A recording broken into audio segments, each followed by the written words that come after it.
known as $2 Tuesdays at WagerTalk.com and SportsMemo.com, where you can get the hottest handicappers' best bet or daily package for only $2.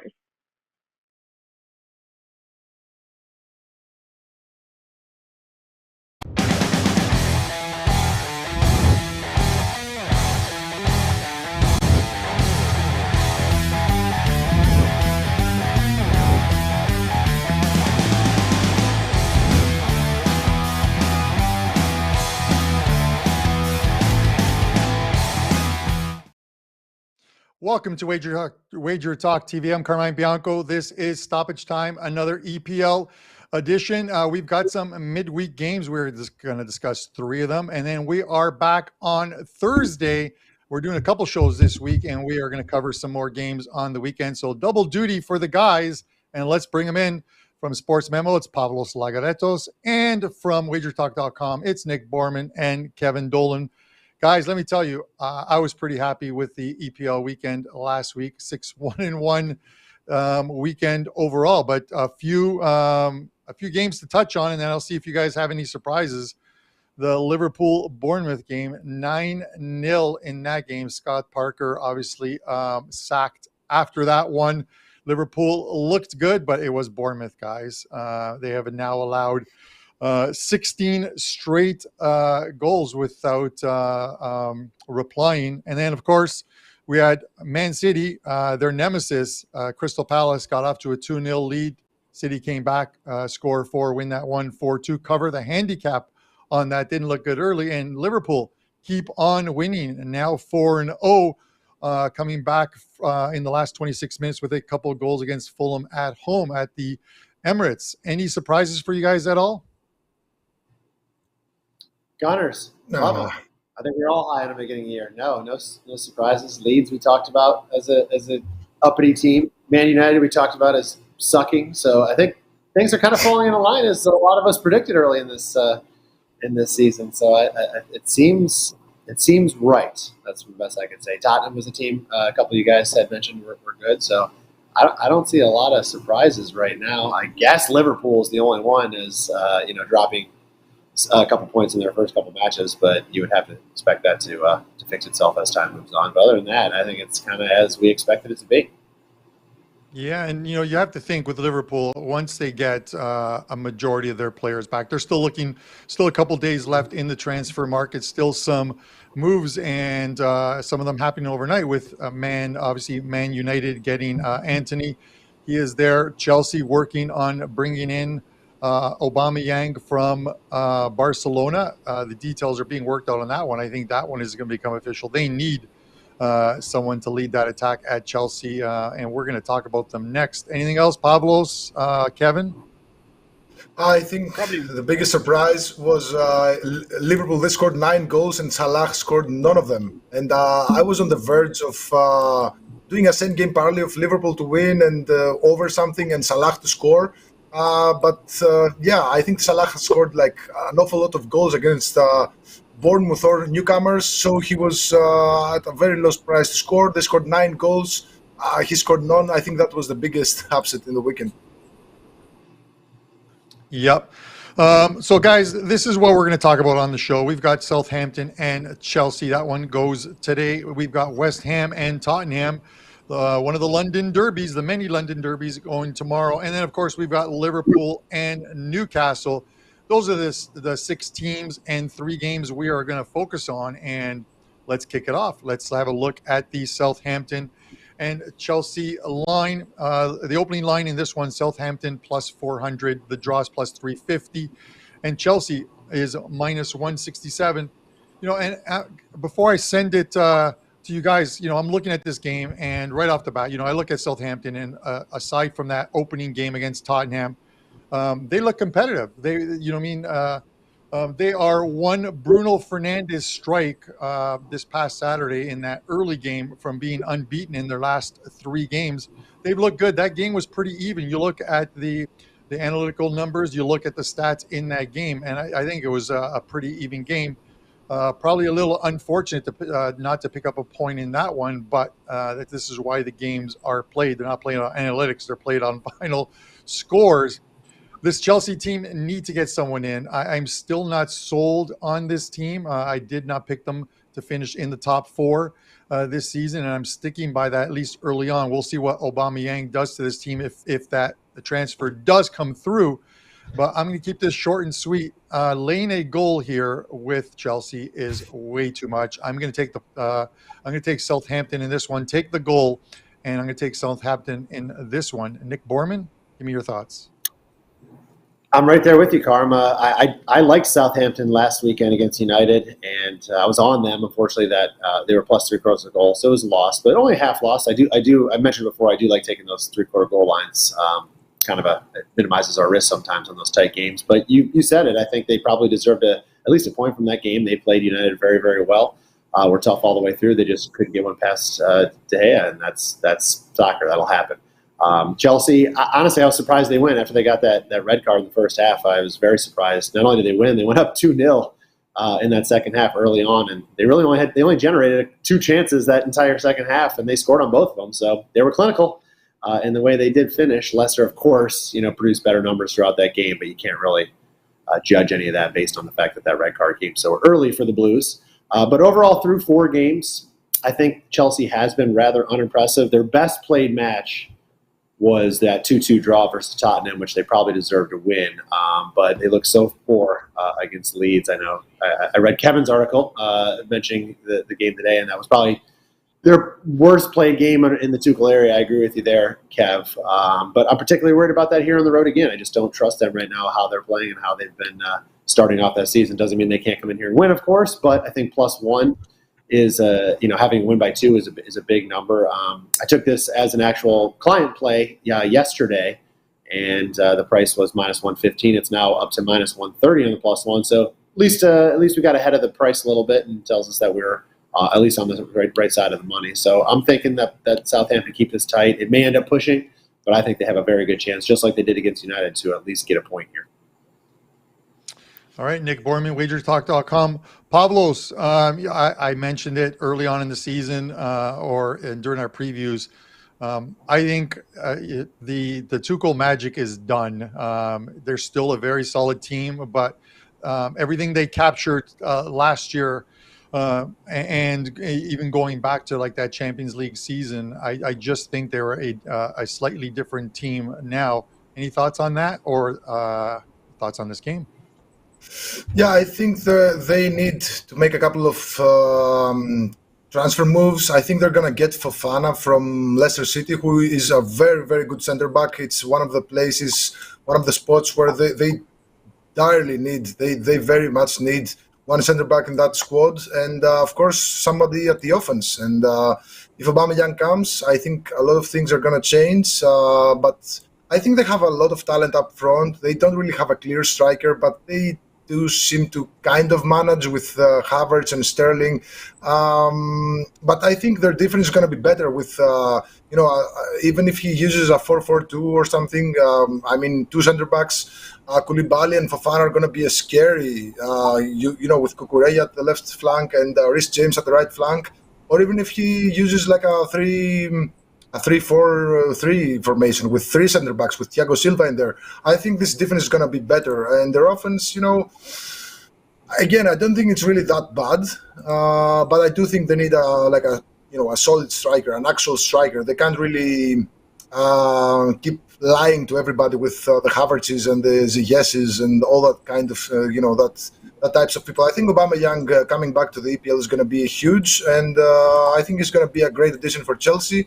Now Southampton, I've been keeping a close eye on them.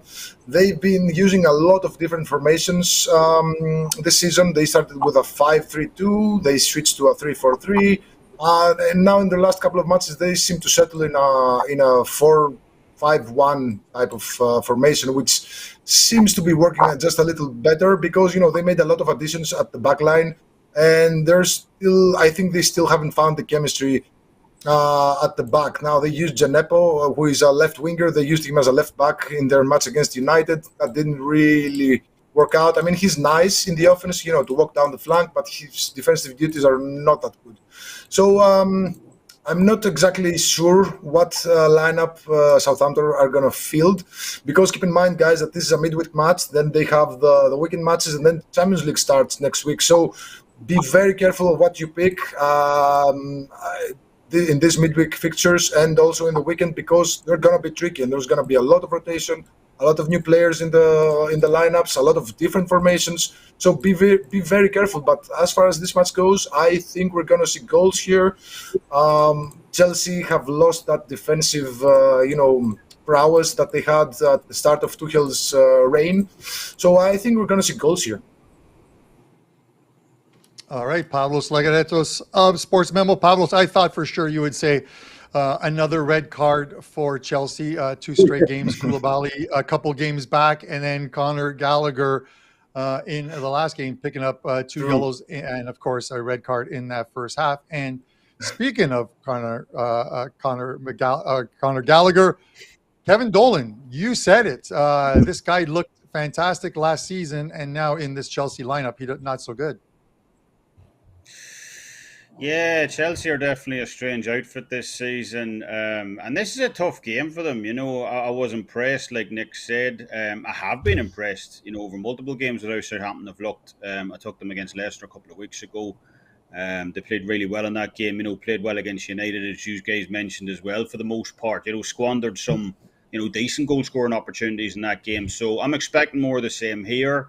And for this to be a tighter game later today against Chelsea. Southampton's defence has looked really sharp over recent games. Their 2 new signings, Bella Kotchap in defence, Lavia in midfield. They've kind of really shored up that central area. And that's shown in the data as well. Southampton giving up an average of just 0.79 XG across their last 2 games against Leicester and Man United respectively. Those are 2 good sides. So, Ralph Hasenhüttl from, the early storm at the start of the season seems to have turned the corner with this squad right now. They're buying what he's selling, and, he'll be looking for more of the same in this one later today. Pavlos mentioned chemistry at Chelsea. I think the same. They just don't look settled right now. They were very lucky to hang on near the end of that game against Leicester at the weekend. As he mentioned also, we got more transfers incoming right now, Wesley Fofana and so on among them. And they literally played over an hour of football at the weekend as well with only 10 men. So fatigue could play a factor in this game also. I could see a draw in this one. Chelsea do own a fantastic head-to-head record in this venue over recent seasons against Southampton. But this isn't the same Chelsea side as years past. So I'm not putting a whole pile of stock on that. But overall, I'm going to go against Pavlos in this one. I'm looking towards the under 2.75 goals in this one as my main play. Here, we saw Raheem Sterling grab a brace at the weekend against Leicester. So, he's more than capable of scoring here again against Southampton. So perhaps Chelsea can eke out a narrow kind of 1-goal win, which is, I'm steering clear of the side because of that. But this is a game where we've seen Southampton continue to get better and better defensively with each passing game. And if Chelsea do manage to break them down, I really don't expect it to be by much. So I sent in the under 2.75 goals earlier. It was at even money then. It's up to, minus 115 now. So, yeah, I like that play, under 2.75 for me. All right, Kevin Dolan, WagerTalk.com. All right, guys, let's move on to some Wednesday games, and we'll do a recap of everyone's leans on these 3 games at the end of the show, along with our EPL best bets and other best bets throughout the leagues in North America and in Europe. We're looking at West Ham and Tottenham, one of the many London derbies. Looking at the odds at this one, West Ham plus 280 at home. The draw is also plus 280, and Tottenham minus 110. This was the opening line. Not much movement in this one. Tottenham down a little bit at 106 on this one. Kev, I'm going to go right back to you. I took West Ham on the weekend. I thought they were starting to turn the corner. I thought they played well in some of their earlier games, and they got the win at Villa. But this is a different beast here, home against the Spurs, who are looking good and put up a couple, and probably should have put up 3 against Nottingham Forest if not for that Harry Kane missed penalty. I'm a little sour on that one, Kev, because that was the only losing play on the weekend for me on Tottenham and over 2.5 as a prop bet. But give me your thoughts on this one. Well, you mentioned at the start of the show about things that surprise you the most. I was about to say this, West Ham's offensive record in the league so far, because I never thought we'd be in a position where after 4 games in the league, West Ham ranked stone last in the table in terms of overall, offensive score. And this was a team who, were bagging them in last year, ranked top 4 in offense for 90% of last season, right the way through until April. They scored 10 goals over their opening 3 games last season. Well, yet, here we are 4 games into this season, and they've managed just one solitary goal all year, not coming in the last game against Aston Villa. So I am expecting that to change. Obviously, David Moyes, he had some things going on. Obviously, they had to play Viborg over in Europe, and but he's really tightening the screws in terms of making West Ham a legitimate European level side. Just signed Paqueta from Lyon for 51 million.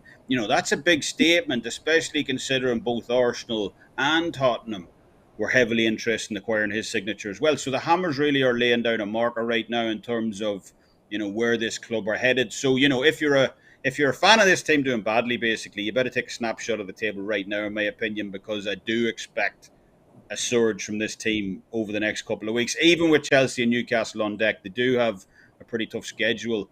And that very likely starts on offense for me. 3 games in without a goal to kick off the season. That pressure's at least off now a little heading into this game. At least they finally got 1 goal. And with competition for places, obviously, between, Antonio, Schmeck up front, Thomas Souček and Declan Rice are averaging the highest XG numbers for West Ham this season. That simply can't last. So I do expect a much better offensive effort from West Ham in this one. They will start firing eventually.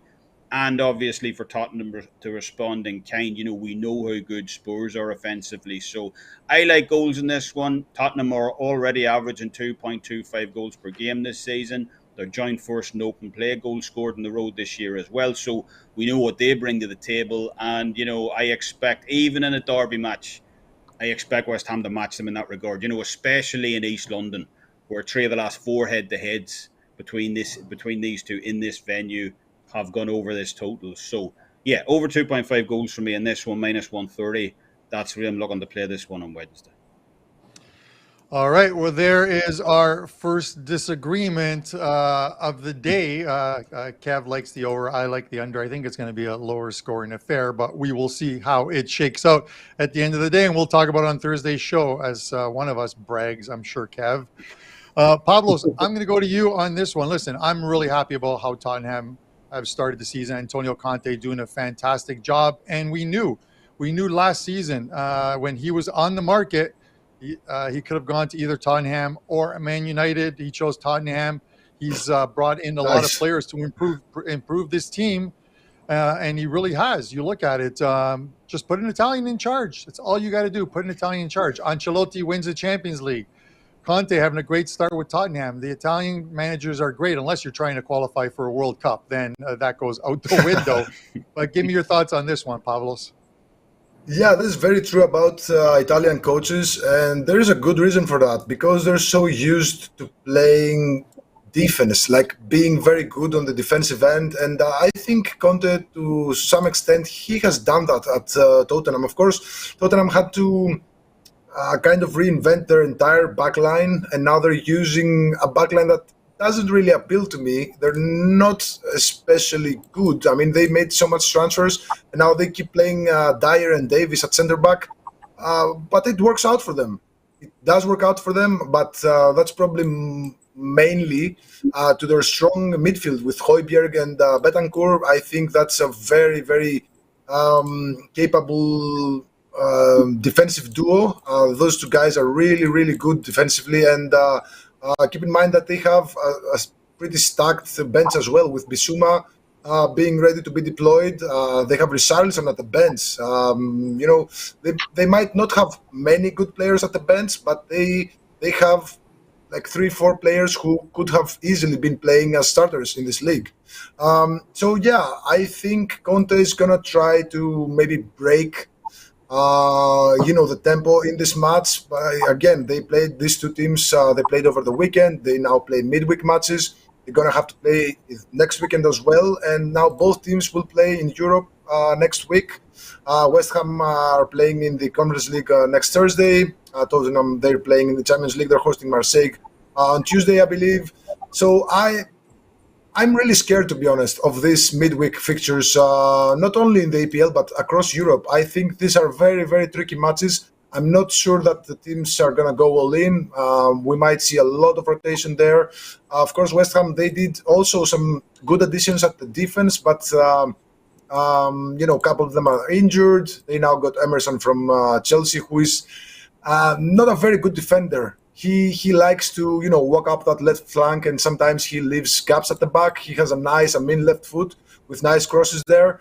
But in this case, I think West Ham look a bit constipated, for lack of a better word, at the start of the season. And I'm not so sure they can unclog their offense against this solid Tottenham side. So I know matches between the two sides, especially in this venue, have a lot of goals traditionally, but in my eyes, I think this is going to be like a 1-1 type of situation. If any of the teams, score the first goal, probably going to park the bus. I'm heavily leaning towards the under here, under 2 3/4 goals. All right, Pavlos Laguretos of Sports Memo with his thoughts on that one. Guys, anything else to add on this one? Yeah, I'll mention I agree with the constipation of West Ham's offense from Pavlos so far this season, but I don't think that's going to continue. This team was very solid last year. They didn't lose much. In fact, they've been doing nothing but spending money this offseason, to the tune of 200 million euro, including just signing Lucas Paqueta yesterday from Lyon. So I think there's, it's kind of probably that situation like we talk about with anybody bringing in a lot of new players is it takes a little while to gel. It takes a little while to figure each other out in the field. But perhaps that win this past weekend will finally kind of jumpstart this team. But Tottenham, they gotten off to a fast start. For sure, 3 wins and 1 draw. But besides that Chelsea match, they've had a pretty easy start to the campaign. Home games against Southampton and Wolves. And then on the road versus Forest this past weekend. So I'm not going to jump on the Spurs train at this point. And I think because of the starts for both teams, we're seeing plus a half a goal right now for West Ham. I think, if either team had one result go the other way, we'd be probably looking at more like a quarter goal line. So I think there's good value right now in taking West Ham. One last thing I'll mention, and this is just for the Premier League in general. Dogs have been barking. We got 40 matches played. All right, 3 of them went off as pick'ems, and then 1 pushed. But otherwise, 23 dogs have covered in 40 matches versus only 13 favorites covering. So you're going to see a theme for me, but I'm taking the dog here, hammers plus a half a goal. All right, Nick Borrman of WagerTalk.com. And Nick, I agree with you. The thing is, we're seeing a few lopsided scores. There might be a little overreaction and correction in the lines, but at some point, and it's surprising we're seeing the dogs winning or covering already. At some point, we might see that number increase, especially with Champions League season starting. I think Pavlos mentioned it as well too. You're going to see some rotation in the lineups, at least early on, because with Champions League coming up, they are going to, because of the World Cup this year. It's unlike any other year in Champions League. They are going to cram all 6 group stage games in pretty much a 30-day. In a 30-day window. So we're going to see a lot of games. And of course, you've got your FA Cup, your AFL Cup, and your EPL games that they've got to make up in midweek. So it is a cramped schedule, and we could see the dogs barking as far as that goes. Guys, before we get to the third game on the card, which is the Liverpool and Newcastle game, I want to mention it's Tuesday. So of course, it's $2 Tuesdays at WagerTalk and Sports Memo. It's where you can get a featured Cappers Plays for only $2. Over at WagerTalk, the Gold Sheet. The Gold Sheet has a 5% play up in college football. You can get that for only $2 along with some great deals. And over at Sports Memo, they've always got the deal of 3 cappers. You can get Mark Lawrence's college football play, Dr. Chuck's college football play. I met him in Vegas, a fantastic guy. And then JM Sports with a college football play. It's college football right across the board on $2 Tuesdays at WagerTalk and Sports Memo. All right, guys, final game on the card, Liverpool and Newcastle. The odds on this one, the Liverpool minus 275, The draw is plus 425, and Newcastle is plus 700. Now, I talk about opening odds. This is the market mover thus far in the EPL.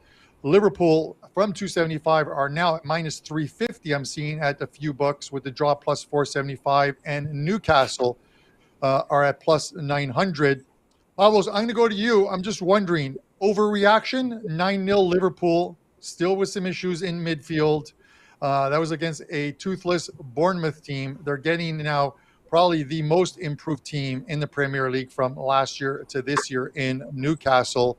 Overreaction to that 9-0 win, because they're laying a big price here. A goal and a half normally with Liverpool is fine, but it's Newcastle they're looking at. Yeah, the problem here is, for me at least, in my perspective, that Newcastle are missing some of their key players in this match. Bruno Guimaraes has been already ruled out with an injury. Alan Saint-Maximin, who is one of their most active and one of the most talented players in that squad, I think he's questionable at best. I don't think he's going to play. He's got a hamstring issue. He had hamstring issues last week. I've been monitoring hamstring injuries in the EPL. Because I've got the metrics to do so, and they're really, really tricky. So you have to let the player rest. You don't have to rush him back. If you do, he's going to have a relapse in his injury, and we've seen that an awful lot of times. So I don't think Saint-Maximin is going to play. Their best striker, up until a week ago, Callum Wilson, is also injured. He's not going to play. Their newest signing, Isaac, he still doesn't have a work permit to play. So I was reading some news today. Maybe there's a slight chance that I think up to 90 minutes prior to the match, they can register him. But I mean, there's a lot of weird stuff going on for Newcastle right now. And when they have to play at Anfield against the Liverpool side that are coming off, I think that's the biggest win in the EPL, right? I think that's a record, 9-0. I think they're gonna get stomped. I think Liverpool, despite all the injuries, of course they have injuries, and they have a tough time, like with their subs. They don't really have a big bench, deep bench. They're gonna have to get creative there at the end of the match. But I think this Liverpool side can really, keep up the momentum. But here, I picked Liverpool minus 1.5 goal, and the reason is that Newcastle, they're missing some of their key players, and they're the best players. They've been the most impactful players for this Newcastle side since in the second half of last season, and now they're all missing. So I mean, there's only one way to look at this in my perspective. So Liverpool minus 1.5, I think that's a gift. All right, Pavlos, Laguretos with Liverpool minus 1.5. Nick, when I look at games, and this is my lean on the game, sometimes when I see a number at 1.5, and I'm not quite sure if they're going to cover it, but I think this team is going to win. I always think the first half is the better play. While I was in Vegas for the WagerTalk meet and greet, I pretty much told everyone, and it was a client play, I told them the Arsenal game against Bournemouth, you were getting plus money on a team that was minus, I think, 300 in that game or close to it in the first half. And of course, Arsenal got off to a great start in that game, and the plus money three-way money line cashed. I have a similar thought here. If Liverpool builds off that win, minus 127 first half, that's my lean in this game. Nick, as far as this game goes, I just think it's going to be a closer game, even with the omissions to that Newcastle lineup, as Pavlos states. I just think that Newcastle play them a little tougher. But at the end of the day, I think the first half line, instead of laying a goal and a half, is the better play, at least for me here. What are your thoughts? I agree with the mindset. I mean, I do the same thing when it comes to some of those bigger numbers. I mentioned it with Arsenal on a show previously. I think it was Fulham or whatever. They didn't end up covering the first half line, but it was the same idea. They were laying a goal and a half, and I felt the same sort of way. So I don't mind your thought process at all, because I agree that I think Newcastle can play Liverpool tough. I'll say that I think this line is right on the money, first of all. So personally, I don't see a lot of value either way, but just my opinion on the game, if I'm going to take a side, I'm probably going to go with Newcastle here, just because they've been playing very well, and they've been obviously a tough team to beat. They haven't yet lost, and obviously everybody remembers the Man City game where they ended up drawing 3-3, but they had City on the ropes there for quite some time, leading 3-1 at one point. So, I think, the 9-0 Liverpool win is all the public's going to probably remember from last week. This thing could move to minus 1.75 before kickoff for that reason. I mean, we tend to see overreactions in the market from the public a lot like that. So for me, if I'm taking Newcastle, like I said, I like that side already. I'm going to wait a little bit. I think perhaps there's a chance we get a better number on them. But even if not, I like the plus 1.5 here. They've been playing very well. I don't see them just getting blown out here. They've covered in 3 of the last 4 against Liverpool, so they have been playing them well when Liverpool has been playing their best the last couple seasons. So I think Newcastle will keep this close. I agree with your mindset. If you take Liverpool, try the first half. It's a lot less of a price or an ask for them to cover that. All right, Nick Borrman, WagerTalk.com. Kev, I want to leave you last on this one because last week we talked about this Newcastle one, and you released a play on the weekend. Newcastle Wolves exact score 1-1 plus 600, and it hits, my friend. That was a nice one by you. And you look at this game and you look at who Newcastle has played, and they're absent of Man City in that 3-3 game. They haven't played many teams that are offensive juggernauts. You look at them, Wolves last week, Brighton. They opened the season against Nottingham Forest, but they get Liverpool now, and it's at Anfield. Thoughts on this one? Well, just in terms of the correct score, actually, we released another one over on Twitter, so you can find that on my page for this midweek card. But I think it's a definite overreaction, Carmine, the 9-0. Because, look, we see this sometimes in the NBA, right? If you're Scott Parker, I wrote this down in my notes at the weekend, if I've got Wolves and Forest on deck, if I have 3 games sandwiched in over the next, week, I'm probably not going to focus on Liverpool. I'm probably going to be focused on the games that I think my team can win, as in Wolves and Forest. So Bournemouth weren't even mentally at that game. I think his firing, is very harsh. I don't know what they expect them to do with Arsenal, Manchester City and Liverpool in back-to-back games. So, congrats, obviously, if you had Liverpool minus 8.5 in the handicap.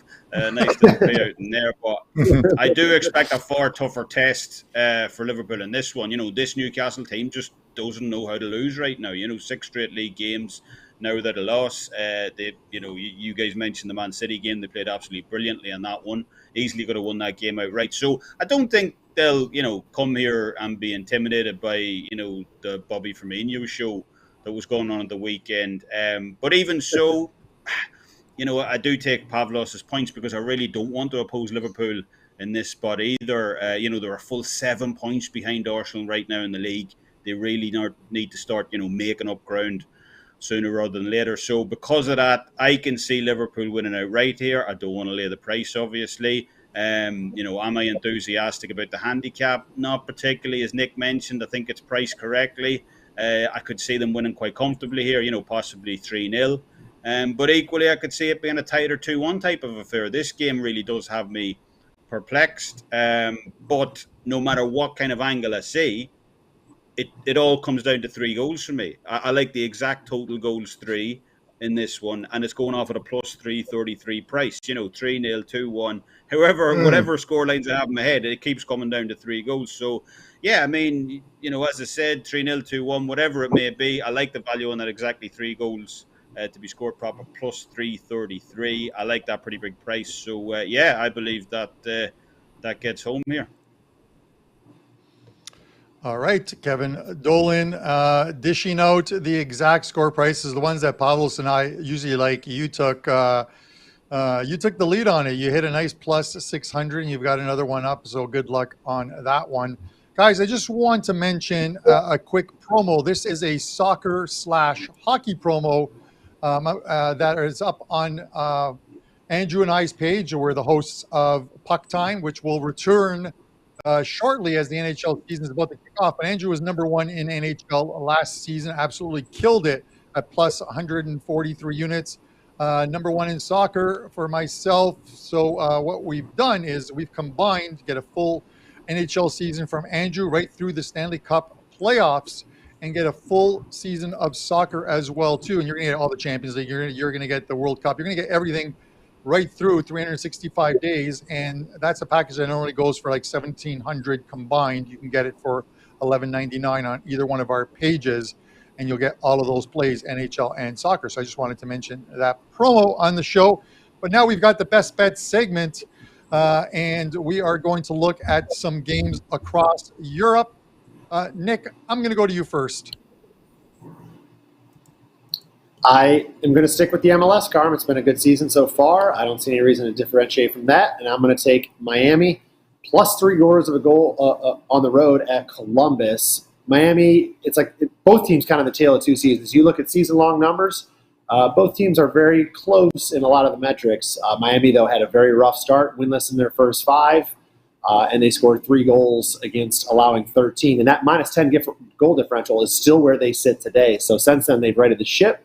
XG tells a similar story. Those first 5 games, Miami had a minus 0.49 differential, and over the last 15, that has improved to plus 0.04. Opposite of Miami, Columbus off to a tremendous start. 2 wins and 2 draws in their first 4, outscoring opponents 10-5, averaging 2.44 expected goals and allowing just 1.03. But since their last 16 games, their offense has been anemic, to say the least, averaging just 1 expected goal per game. Defensively, also regressing to allowing 1.52 expected goals, and they just cannot seem to win a league-high 12 draws on the year. So I'm going to take the 3-quarter goal line on Miami. If they lose, maybe it's a 1-goal game, and we're only looking at a half loss on our wager. So Miami plus 3/4 of a goal at Columbus. All right, Nick Borrman with an MLS game. He's been killing it in MLS this season. So head over to his page and pick up his plays. Pavlos, I'm going to go to you next on this one. You're sticking in the MLS, and you are going to talk about a game that I am going to tomorrow as a season ticket holder. I'm looking forward to this game. Tell us what you got. Nice. I have the Toronto versus LA Galaxy match. I'm going to take both teams to score and over 2.5 goals combo at minus 135. Toronto, they have a very bad defense. They're 11-3 to the both teams to score at home. They kept just 1 clean sheet at home all season against Charlotte. Their defense, didn't suddenly become great, but their offense did. And that's because the addition of Bernardeschi and Insigne, we've been seeing all kinds of high-scoring matches in Toronto. They've kept just 3 clean sheets all season, twice against Charlotte and once against New England. So now they're going to have a tough time keeping a clean sheet against the LA Galaxy. Toronto, they're sitting just 3 points outside the playoff spots in the East with 2 more matches played, and things are kind of really tight for them right now. They have a very tough schedule to finish the season, so they're going to need all the points they can get, and they can't really get them through defense, so they're going to have to attack. Now, the LA Galaxy, they're coming off 4 consecutive high-scoring matches, with all 4 producing the combination of both teams to score and over 2.5 goals. And 3 of those also had the combination of both teams to score and over 5.5 goals. They've kept just 7 clean sheets in 26 matches regardless of venue, and just 3 clean sheets in 12 away matches this season. And the Galaxy, they're barely sitting at the last playoff spot in the West with 37 points, but with 2 matches in hand. They've been hit or miss on the road with 4 wins, 6 losses, and 2 draws. They've won just 1 of their last 6 with 4 losses and a draw. So I think this is a high-scoring match here. We might see easily 4, 5, 6 goals. I'm going to take the both teams to score and over 2.5 goals at minus 135, and I think that's the best way to play this. All right, Pavlos Laguretos of Sports Memo. Kevin Dolan, you are on a very good run in soccer. You're putting up winners. Give us another one as your best bet as you're traveling to Italy for this one. Yeah, Carmine, I like Empoli plus 0 or pick, as I've been reliably informed, is the American variation of that. So they host Verona tomorrow night over in Italy. Both teams are winless on the season so far. So this isn't going to be a popcorn type of game.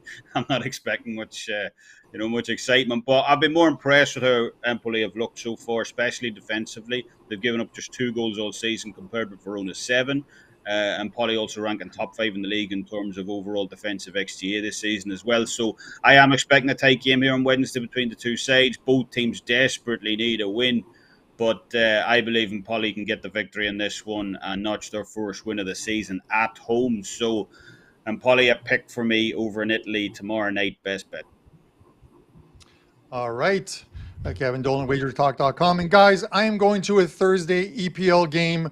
And I'm going to look at the Leicester City and Man United game. Listen, the Ten Hag era has officially started now. I thought it started at the beginning of the season, but it started now. After two abysmal games to start the season, he did what needed to be done in that third game of the season, round 3 against Liverpool. Captain Harry Maguire on the bench, Cristiano Ronaldo on the bench. He followed that up by doing the exact same thing the following weekend. And now the signing of Anthony from Ajax. He is stamping his team as his. You're going to play his way or you're going to sit on the bench. This team is playing. This team is winning. And you're getting plus money against the Leicester City team that just hasn't competed thus far this season. 3 losses and a draw in 4 games. And I think their schedule will eventually get easier, but it's not going to get easier this week. I'm going to look for Man United to go to Leicester and win this one at plus money. We'll take the plus 104 with Man United here as my show best bet. Guys, don't forget, we're going to be back on Thursday with another episode of Stoppage Time as Champions League ramps up next week. We've got those UEFA packages on all our pages where you can get the whole UEFA season, which will give you all Champions League, all Europa League, all Europa Conference League games, right through to the finals at a great price. So you can take advantage of it on any one of the Cappers pages on this on today's show. And we'll be back again on Thursday. We're going to recap all of the leans on the games. We'll look at Southampton and Chelsea on the board first. Southampton for plus a goal for Nick and myself. Pavlos likes over 2.75 and Kevin is under 2.75. His thoughts on that one. West Ham and Tottenham. I'm on the under. Kevin is on the over. Pavlos is on the under and Nick is on West Ham. So we've got some differing opinions, but one of us will get there, I am sure. And of course, Liverpool and Newcastle. I'm on the first half in that game, minus 127. Nick is on Newcastle plus 1.5. Pavlos, Liverpool minus 1.5, and Kevin, exact goals scored, three goals at plus 333. That's a pretty good one itself. And of course, the leans, the best bets on the show are up on the screen as well, and you'll see them as we close off. We'll be back Thursday at 10 a.m. for myself, Pavlos Laguretos, Nick Borrman, and Kevin Dolan. Thanks for watching Stoppage Time, and good luck with your wagers. Tuesdays is known as $2 Tuesdays at WagerTalk.com and SportsMemo.com, where you can get the hottest handicappers, best bet, or daily package for only $2.